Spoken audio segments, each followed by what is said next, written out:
نحمدہ ونصلی ونسلم علی رسولہ الکریم اما بعد قال النبی صلی اللہ تعالی علیہ وسلم الصوم لی انا اجزی بہ وفی روایت اخری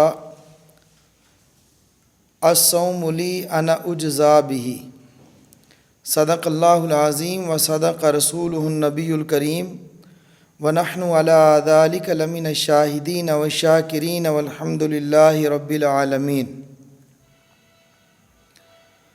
اللہ جل جلالہ کے پیارے حبیب حضرت محمد الرسول اللہ صلی اللہ تعالی علیہ وسلم کا ارشاد گرامی ہے کہ اللہ جل جلالہ ارشاد فرماتے ہیں، یعنی اس کو حدیث قدسی کہیں گے۔ حدیث قدسی کا مطلب یہ ہے جس میں اللہ کے نبی صلی اللہ تعالیٰ علیہ وسلم یہ ارشاد فرمائیں کہ اللہ تعالیٰ ارشاد فرماتے ہیں، اس کو حدیث قدسی کہتے ہیں۔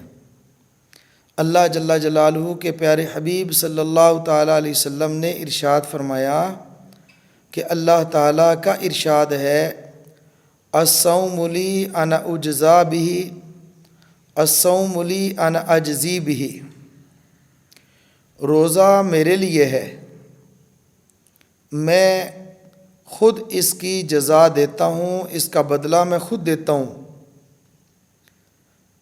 روزہ میرے لیے ہے، میں خود اس کا بدلہ بن جاتا ہوں۔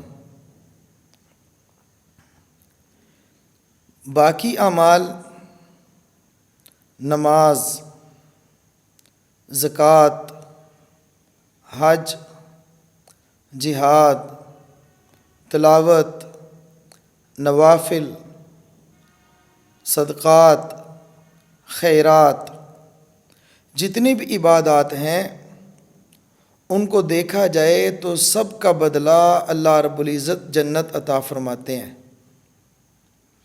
روزہ ایسی خاص عبادت ہے جس کے بارے میں یہ ارشاد فرمایا کہ روزہ میرے لیے ہے اور میں خود اس کی جزا دوں گا۔ اس سے اندازہ لگائیں کہ کتنی اہم عبادت ہوگی، کتنی بڑی عبادت ہوگی۔ اس کی وجہ ایک یہ بھی ہو سکتی ہے کہ جتنی بھی عبادات ہیں ان کے ساتھ کوئی نہ کوئی دوسرا شریک ضرور ہوتا ہے۔ نماز پڑھ رہے ہیں، اگر جماعت کی نماز ہے تو ساتھ جن کے ساتھ نماز پڑھ رہی ہے وہ دیکھ رہے ہیں اور وہ اس کے گواہ ہیں کہ اس آدمی نے نماز پڑھی ہے، اور دل میں یہ بات آ سکتی ہے کہ لوگ کہیں گے کہ یہ نمازی ہے، جہاد کیا ہے، لوگوں کے ساتھ کیا ہے۔ دل میں یہ بات آ سکتی ہے کہ لوگ کہیں گے کہ بڑا مجاہد ہے، صدقہ دیا ہے، زکوٰۃ دی ہے۔ ظاہر ہے جس کو دیا اس کو تو معلوم ہے، کم از کم ایک آدمی جس کو دیا ہوگا اس کو معلوم ہے، لینے والے کو، اور اس کے اندر یہ دل میں بات آ سکتی ہے کہ فلاں آدمی سخی ہے۔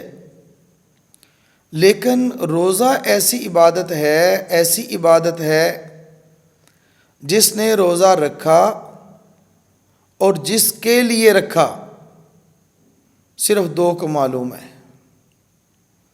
یعنی جس آدمی نے روزہ رکھا صرف اس کو معلوم ہے کہ میرا روزہ ہے، اور جس کے لیے یعنی اللہ جل جلالہ کی ذات کے لیے رکھا تو اللہ کو معلوم ہے کہ اس آدمی کو روزہ ہے۔ روزہ رکھنے کے اندر اخلاص ہی اخلاص ہے، روزے کے اندر ریاکاری نہیں ہے۔ شاید یہی وجہ ہے کہ صرف ایک آدمی جس نے روزہ رکھا ہے کمرے میں اکیلا موجود ہے، فریج کھولتا ہے، فریزر کھولتا ہے، اس کے اندر آئس کریم موجود ہے، پھل موجود ہیں، کھانے پینے کی چیزیں موجود ہیں، اور اس کو کھولتا ہے، دل کرتا ہے کھا لوں لیکن کھاتا نہیں، اور اس کو یہ بھی معلوم ہے کہ کوئی اس کو دیکھنے والا بھی نہیں، اب وہ نہیں کھاتا کس لیے؟ اللہ رب العزت سے ڈر کے کہ میں نے اللہ کے لیے روزہ رکھا ہے، آج میرا روزہ ہے اور میں نہیں کھاؤں گا کیونکہ میرا اللہ مجھے دیکھ رہا ہے، میرا اللہ مجھ سے راضی ہو جائے، اگر میں نے روزے کو توڑ دیا میرا اللہ مجھ سے ناراض ہو جائے گا، میرا اللہ ناخوش ہوگا۔ اس وجہ سے کہ اس عمل کے اندر کسی دوسرے کا دخل نہیں ہے، اللہ رب العزت کی ذات کے لیے روزہ ہے، تو اس لیے اللہ ہی اس کا بدلہ اور اس کا اجر عطا فرماتے ہیں۔ الصوم لی انا اجزی بہ، یعنی اللہ رب العزت نے اس اجر کی نسبت اپنی طرف کر کے روزے کی اہمیت کو اجاگر فرمایا ہے، روزے کی اہمیت کو بتلایا ہے۔ اور دوسری بات اگر یہ کی جائے تو وہ اس سے بھی زیادہ اچھا، اس سے بھی اعلیٰ ہے، الصوم لی انا اجزا بہ۔ اگر اس کو سمجھ نہ ہو تو میں ایک واقعہ عرض کرتا ہوں۔ حضرت سلطان محمود غزنوی رحمۃ اللہ علیہ بادشاہ ہیں، ان کا ایک غلام ایاز، محمود اور ایاز غلام تھا، محمود نے اس کو اپنا بڑا قریبی کر لیا۔ ایک دن بادشاہ نے اپنے شاہی محل میں اعلان فرما دیا، آج اس شاہی محل کے اندر جو چیز موجود ہے اس پر جو بھی ہاتھ رکھے گا وہ اس کی ہو جائے گی، اس کا وہ مالک بن جائے گا۔ ایاز باہر تھے، محل کے اندر آئے، ہلچل مچی ہوئی ہے، کسی نے کچھ اٹھایا ہوا، کسی نے کچھ اٹھایا ہوا، سامان ہاتھ پہ رکھا ہے، کندھے پہ رکھا ہے، سر پہ رکھا ہے، لوگ سامان اٹھا رہے ہیں۔ ایاز بڑا پریشان ہوا، پوچھا کہ بھائی کیا ہوا، معاملہ کیا ہے، خیریت تو ہے؟ لوگوں نے کہا کہ آج بادشاہ سلامت نے اعلان کیا ہے کہ جو آدمی جس چیز پر ہاتھ رکھے گا وہ اس کی ہو جائے گی۔ ایاز نے یہ بات سنی، بڑا خوش ہوا، تیز تیز چلتا ہوا، دوڑتا ہوا سلطان محمود کے پاس پہنچا، پہنچ کر کہنے لگا کہ بادشاہ سلامت، آج میں نے لوگوں سے سنا ہے کہ آپ نے کچھ اعلان فرمایا ہے۔ بادشاہ نے کہا ہاں میں نے اعلان کیا ہے۔ تو بادشاہ سلامت جو آپ نے اعلان کیا، آپ اعلان دوبارہ سنا دیں، میں آپ کی زبان مبارک سے سننا چاہتا ہوں۔ بادشاہ نے کہا کہ آج میں نے اعلان کیا ہے اس محل کے اندر جو چیز موجود ہے جو بھی اس پر ہاتھ رکھے گا وہ اس کی ہو جائے گی۔ ایاز نے پوچھا بادشاہ سلامت، آپ اپنے اس اعلان پر قائم ہیں؟ ابھی بھی یہ اعلان باقی ہے؟ اس نے کہا کہ کیوں نہیں ایاز، بالکل میرا یہ اعلان اب تک باقی ہے۔ ایاز نے اپنا ہاتھ بادشاہ کے کندھے پر رکھ دیا۔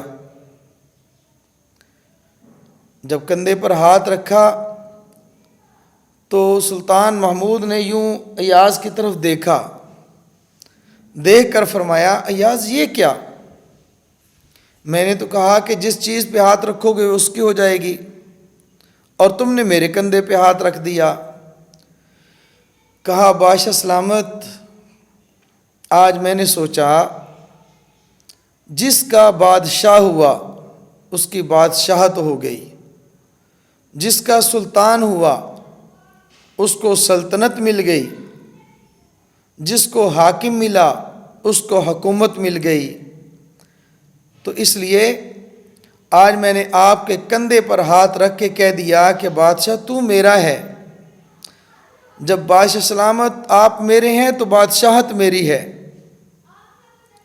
جب انسان روزہ رکھتا ہے اور روزے کے بدلے میں اللہ اس کے ہو جائیں تو سب کچھ اس کا ہو گیا، سب کچھ اس کا ہو گیا۔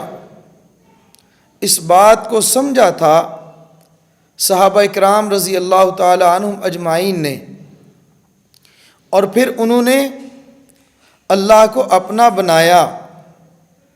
جب انہوں نے اللہ کو اپنا بنایا تو اللہ نے ساری مخلوق کو ان کا غلام بنا دیا، ہواؤں کو غلام بنا دیا، دریاؤں کو غلام بنا دیا، مچھلیوں کو ان کا غلام بنا دیا، جنگل کے درندوں کو ان کا غلام بنا دیا، زمین کو ان کا غلام بنا دیا، کیونکہ انہوں نے اپنے اللہ کو راضی کر لیا تھا، اللہ کو اپنا بنا لیا۔ یہی وجہ ہے حضرت فاروق اعظم رضی اللہ تعالیٰ عنہ دریا کو حکم دیتے ہیں تو دریا ان کا مطیع ہو کر چلتا ہے، زمین کو جس پر زلزلہ آیا اس کو رکنے کا حکم دیتے ہیں تو زمین پہ زلزلہ ختم ہو جاتا ہے، زمین تھم جاتی ہے۔ ہواؤں کو حکم دیتے ہیں یا ساریہ الی الجبل، ہوائیں ان کے حکم پیغام کو لے کر دوسری جماعت تک ان کے پیغام کو پہنچاتی ہیں، ہوائیں غلام بن گئیں۔ حضرت سفینہ رضی اللہ تعالیٰ عنہ افریقہ کے جنگلات میں درندوں کو مخاطب کر کے فرماتے ہیں کہ جنگل کو خالی کر دو۔ جنگل کے درندے ان کی غلامی کرتے ہوئے جنگل کو خالی کر دیتے ہیں۔ حضرت سعد بن وقاص رضی اللہ تعالی عنہ اپنے لشکر کو لے کر دریا کے اندر اپنے گھوڑوں کو دوڑا دیتے ہیں تو دریا ان کے گھوڑوں کو ڈبوتا نہیں ہے، ان کے سامان کو ڈبوتا نہیں ہے، دریا ان کی غلامی کرتا ہے، کیونکہ انہوں نے اپنے اللہ کو اپنا بنا لیا تھا۔ جب اپنے اللہ کو اپنا بنا لیا تو اللہ نے ساری مخلوقات کو ان کا غلام بنا دیا تھا۔ جب اللہ مل جائے گا تو خود بہت ساری چیزیں مل جائیں گی، اس لیے فرمایا الصوم لی انا اجزا بہ، روزہ تو میرے لیے ہے، میں ہی اس کا بدلہ دوں گا۔ الصوم لی انا اجزا بہ، روزہ میرے لیے ہے اور میں خود اس کا بدلہ بن جاؤں گا۔ سبحان اللہ، جب اللہ جل جلالہ ہمارے ہو جائیں تو پھر ساری مخلوقات ہماری ہو جائے گی۔ جب اللہ جل جلالہ ہمارے ہو جائیں گے تو جنت تو خود بہت مل جائے گی۔ روزہ بہت اہم عبادت ہے اور بہت بڑی عبادت ہے۔ رمضان کا مہینہ ہے، خاص کر رمضان کے اندر ہمارا ایک بھی ناغہ روزے کا نہیں ہونا چاہیے۔ اللہ رب العزت توفیق عطا فرمائے تو ہمت کریں۔ بیماری، چھوٹی موٹی سفر اور ایسی چیزیں حائل نہیں ہونی چاہیے۔ ہمت فرمائیں، دن کا روزہ رکھیں، رات کو تراویح پڑھیں، کثرت کے ساتھ قرآن کریم کی تلاوت کریں۔ میرا اللہ مجھے بھی آپ کو بھی پورا مہینہ رمضان کے روزے رکھنے کی توفیق عطا فرمائے۔ جو حضرات، جو خواتین روزے رکھ رہے ہیں، اللہ پاک اپنی بارگاہ میں ان کے روزے کو قبول فرمائے۔ اللہ رب العزت ہمیں ایسا روزہ رکھنے کی توفیق عطا فرمائے جیسا اللہ رب العزت نے روزہ رکھنے کا حکم دیا ہے، یعنی روزے کا مقصد تقوی ہے۔ تقوی والا روزہ اللہ رب العزت ہمیں رکھنے کی توفیق عطا فرمائے۔